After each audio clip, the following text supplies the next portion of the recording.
me to serve, he made sure that I understood that my job is to deliver for you, to make your lives more secure, create opportunity for you and your families, and tackle the global crises that are increasingly shaping your futures. I take this responsibility very seriously. It is to represent the United States to the world, to fight for the interests and values of the American people.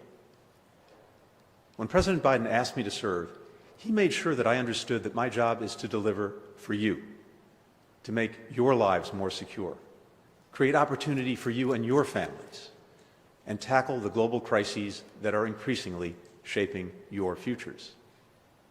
I take this responsibility very seriously. And an important part of the job is speaking to you about what we're doing and why. Later today, President Biden will share what's called the Interim Strategic Guidance on our national security and foreign policy. It gives initial direction to our national security agencies so that they can get to work right away while we keep developing a more in-depth national security strategy over the next several months.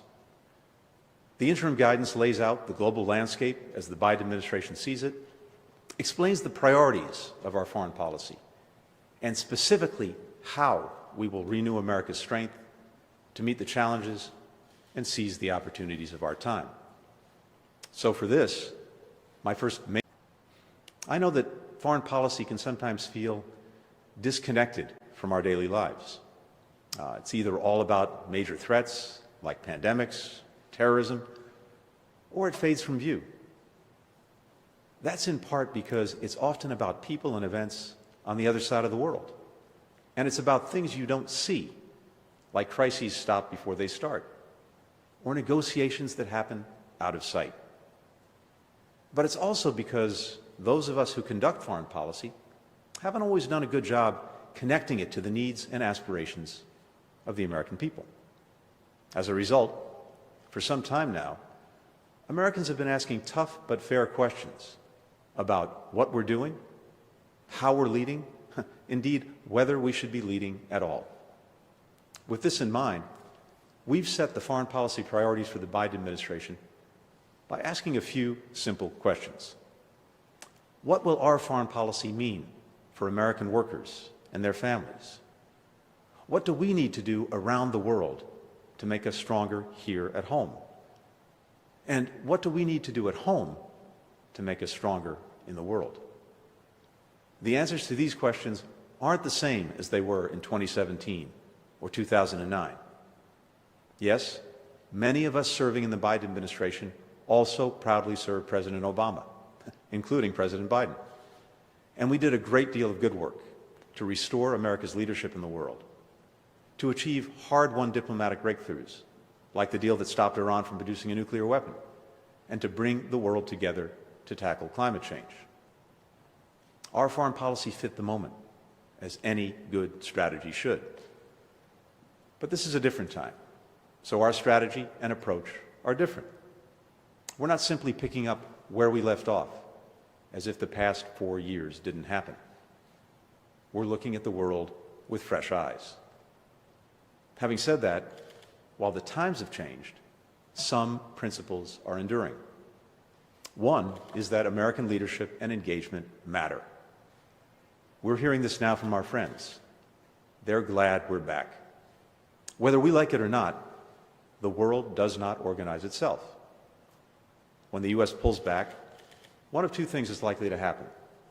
Either another country tries to take our place, but not in a way that advances our interests and values, or, maybe just as bad, no one steps up, and then we get chaos and all the dangers it creates. Either way, that's not good for America. Another enduring principle is that we need countries to cooperate, now more than ever. Not a single global challenge that affects your lives can be met by any one nation acting alone, not even one as powerful as the United States. And there is no wall high enough or strong enough to hold back the changes transforming our world. That's where the institution I'm privileged to lead comes in. It's the role of the State Department and America's diplomats and development workers to engage around the world and build that cooperation. President Biden has pledged to lead with diplomacy because it's the best way to deal with today's challenges. At the same time, we'll make sure that we continue to have the world's most powerful armed forces. Our ability to be effective diplomats depends in no small measure on the strength of our military. And in everything we do, we'll look not only to make progress on short-term problems, but also to address their root causes and lay the groundwork for our long-term strength. As the President says, to not only build back, but build back better. So here's our plan.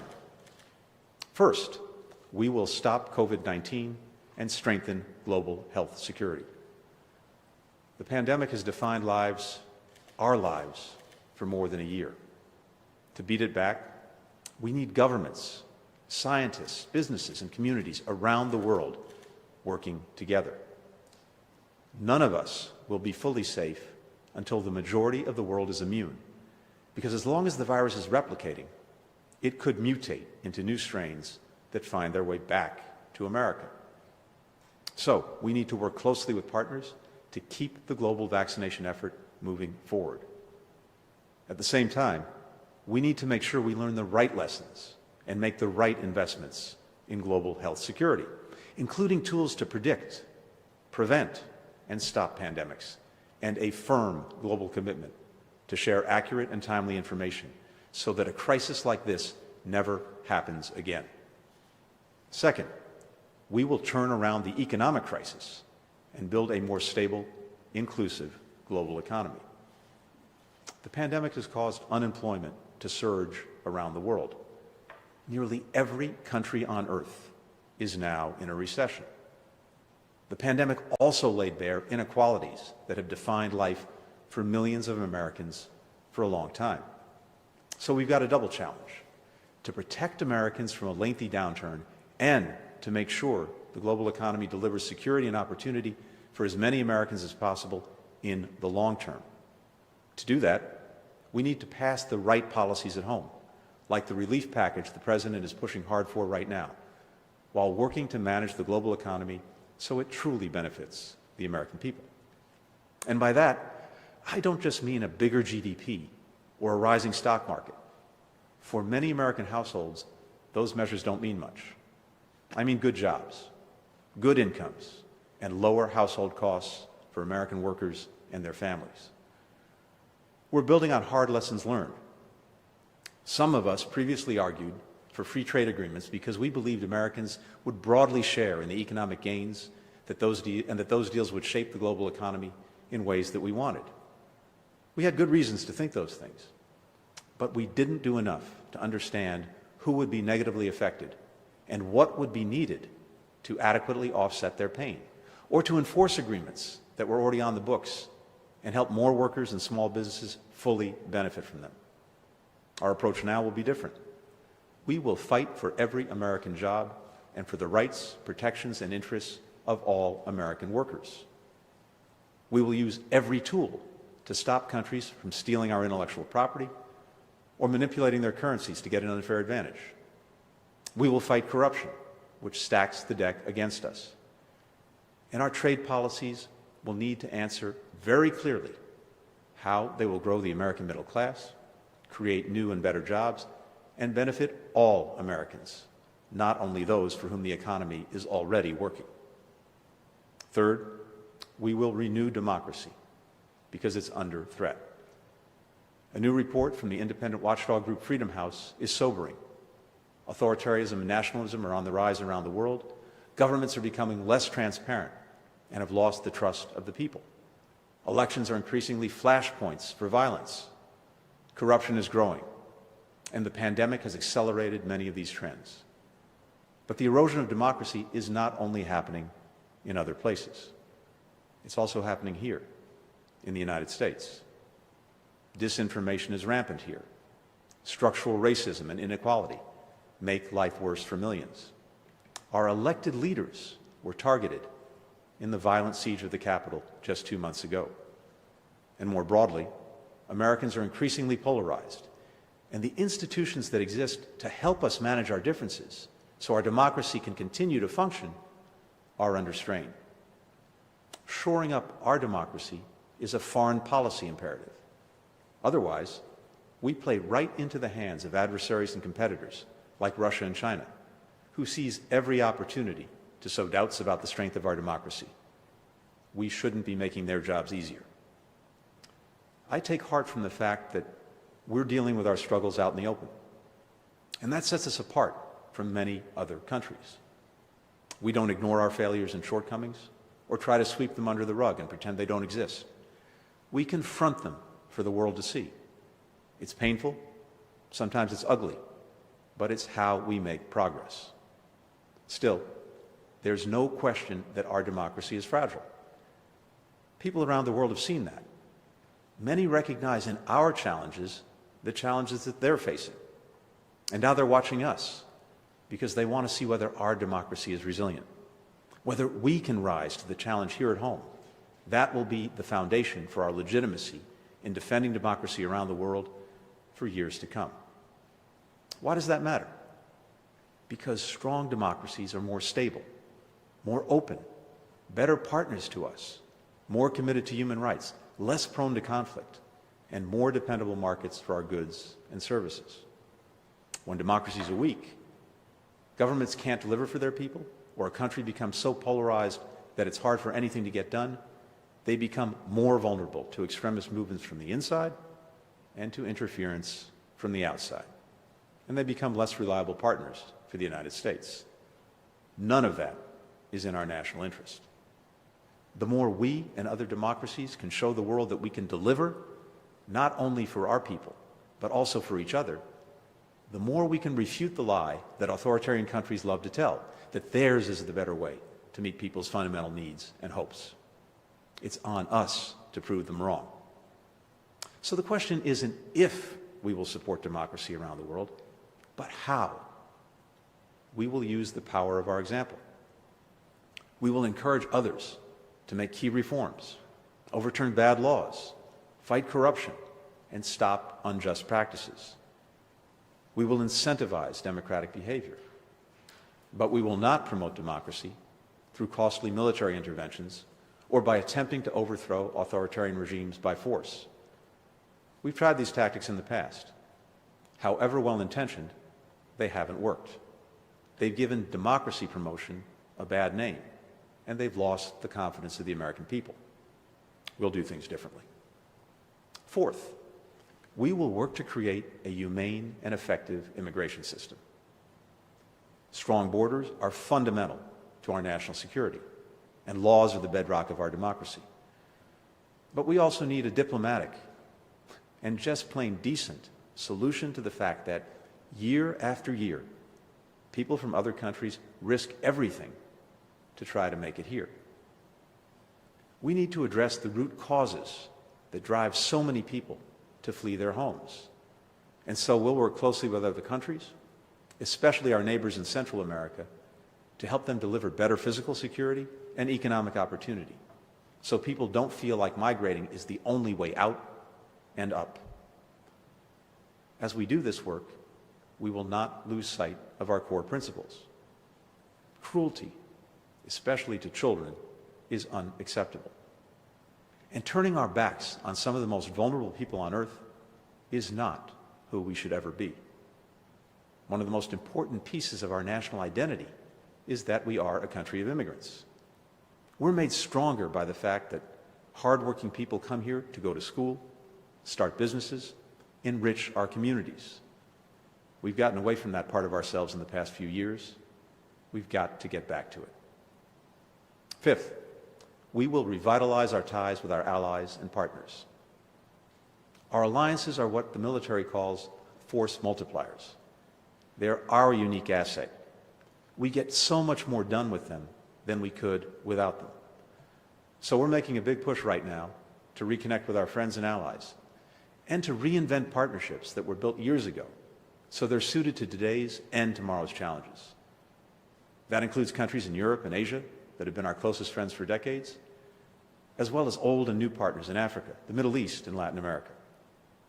Over the decades, these commitments have created new markets for our products, new allies to deter aggression, and new partners to help meet global challenges. We had a name for it: enlightened self-interest. We'll be clear that real partnership means carrying burdens together, everyone doing their part, not just us. And whenever we can, we will choose engagement. Wherever the rules for international security and the global economy are being written, America will be there, and the interests of the American people will be front and center. We're always better off at the table, not outside the room. You should expect nothing less from your government. Sixth, we will tackle the climate crisis and drive a green energy revolution.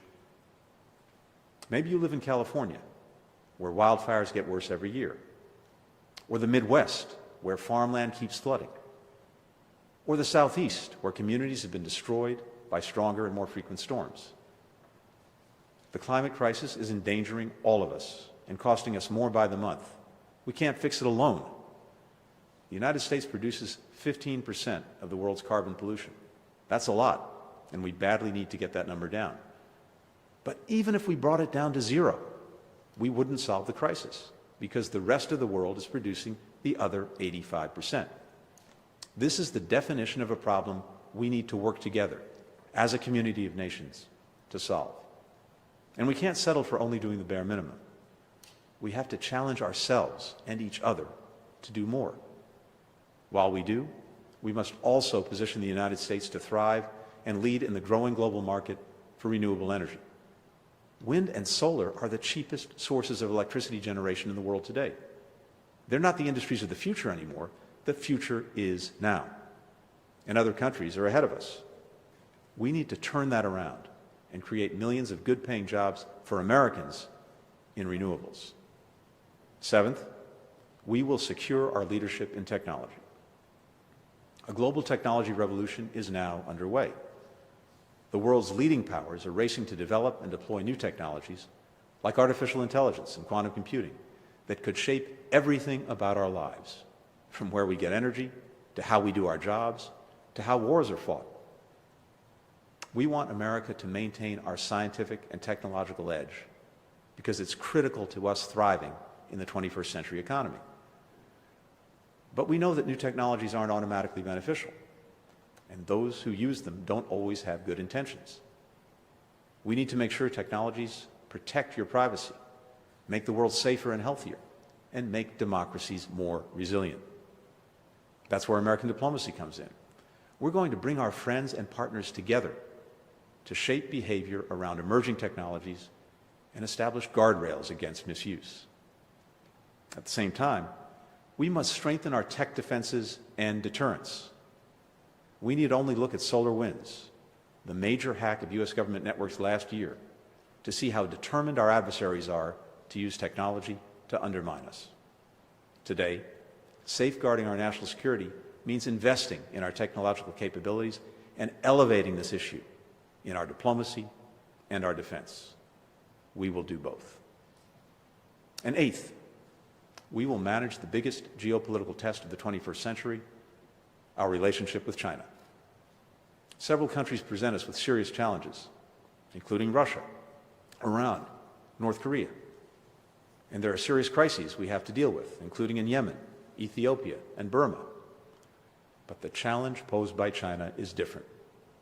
China is the only country with the economic, diplomatic, military, and technological power to seriously challenge the stable and open international system, all the rules, values, and relationships that make the world work the way we want it to, because it ultimately serves the interests and reflects the values of the American people. Our relationship with China will be competitive when it should be, collaborative when it can be, and adversarial when it must be. The common denominator is the need to engage China from a position of strength. That requires working with allies and partners, not denigrating them, because our combined weight is much harder for China to ignore. It requires engaging in diplomacy and in international organizations, because where we've pulled back, China has filled in. It requires standing up for our values when human rights are abused in Xinjiang or when democracy is trampled in Hong Kong, because if we don't, China will act with even greater impunity. And it means investing in American workers, companies, and technologies, and insisting on a level playing field, because when we do, we can outcompete anyone. These are the 8 top foreign policy priorities of the Biden administration. You may notice some things about that list. First, important items are not on it. That doesn't mean they don't matter to us or that we won't work hard on them. Indeed, I look forward to setting out what we'll do on other vital pieces of our foreign policy in the days and weeks ahead. But these priorities, the ones I've talked about today, are the most urgent, the ones on which we must make swift and sustained progress. They're also all simultaneously domestic and foreign issues, and we've got to approach them that way, or we'll fall short. Beating COVID means vaccinating people at home and abroad. Winning in the global economy means making the right investments at home and pushing back against unfair trading practices by China and others. Dealing with climate change means investing in resilience and green energy here at home and leading a global effort to reduce carbon pollution. More than at any other time in my career, maybe in my lifetime, distinctions between domestic and foreign policy have simply fallen away. Our domestic renewal and our strength in the world are completely entwined, and how we work will reflect that reality. And finally, as the President has promised, diplomacy, not military action, will always come first. Again, this is shaped by hard lessons learned. Americans are rightly wary of prolonged U.S. military interventions abroad. We've seen how they've often come at far too high a cost, both to us and to others. When we look back at the past decades of our military involvement in the world, especially in Afghanistan and the Middle East, we must remember what we've learned about the limits of force to build a durable peace, that the day after a major military intervention is always harder than we imagine, and how critical it is to pursue every possible avenue to a diplomatic solution. Of course, we will never hesitate to use force when American lives and vital interests are at stake. That's why President Biden authorized an airstrike last week against Iranian-backed militia groups targeting U.S. and coalition forces in Iraq. But in that case, and in future cases when we must take military action, we will do so only when the objectives and mission are clear and achievable, consistent with our values and laws, and with the informed consent of the American people. And we'll do it together with diplomacy. Finally, all our priorities go directly to our core sources of national strength. And we define strength broadly because a truly strong country is strong in many ways at once. Real strength isn't bluster or bullying, and it's not based in military power alone. Real strength is that and more. It's making sure our most valuable commodity as a nation, our human resources, can meet their full potential. It's a flourishing democracy and an innovative and inclusive economy. It's the ability to bring countries together because they trust us to lead, and no one can unite others like we can. It's having our diplomats walk into buildings around the world and be respected because they have the confidence and trust of the American people. And it means leading with our values. That's what I want to close on today. At our best, the United States is a country with integrity and a heart. That's what makes us proud to be Americans, and why so many people around the world have given everything to become Americans. That includes members of my own family and many of your families too. The Biden administration's foreign policy will reflect our values. We will stand firm behind our commitments to human rights, democracy, the rule of law, and we'll stand up against injustice toward women and girls, LGBTQI people, religious minorities, and people of all races and ethnicities. Because all human beings are equal in rights and dignity, no matter where they live or who they are. We will respect science and data. And we will fight misinformation and disinformation, because the truth is the cornerstone of our democracy. We'll work with Congress whenever we can on the takeoff, not just the landing, because they represent the will of our people, and our foreign policy is stronger when the American people support it. We'll build a national security workforce that reflects America in all its diversity, because we're operating in a diverse world, and our diversity is a unique source of strength that few countries can match. When we don't have a diverse team, it's like we're conducting diplomacy with one arm tied behind our back. This is a national security imperative and a personal priority for me. We'll bring nonpartisanship back to our foreign policy. There was a time, as the saying goes, when politics stopped at the water's edge. Secretaries of State didn't represent Democrats or Republicans. We represented all Americans. Some might think the idea is quaint now. Well, I don't, and the President doesn't either. We will balance humility with confidence. I've always believed they should be the flip sides of America's leadership coin. Humility because we aren't perfect, we don't have all the answers, and a lot of the world's problems aren't mainly about us, even as they affect us. But confidence because America at its best has a greater ability than any country on earth to mobilize others for the common good and for the good of our people. Above all, we'll hold ourselves accountable to a single overarching measure of success. Are we delivering results for you? Are we making your lives more secure and creating opportunities for your families? Are we protecting the planet for your children and grandchildren? Are we honoring your values and proving worthy of your trust? It's the honor of my life to serve as your Secretary of State. And I'm aware every day that we're writing the next chapter of our history.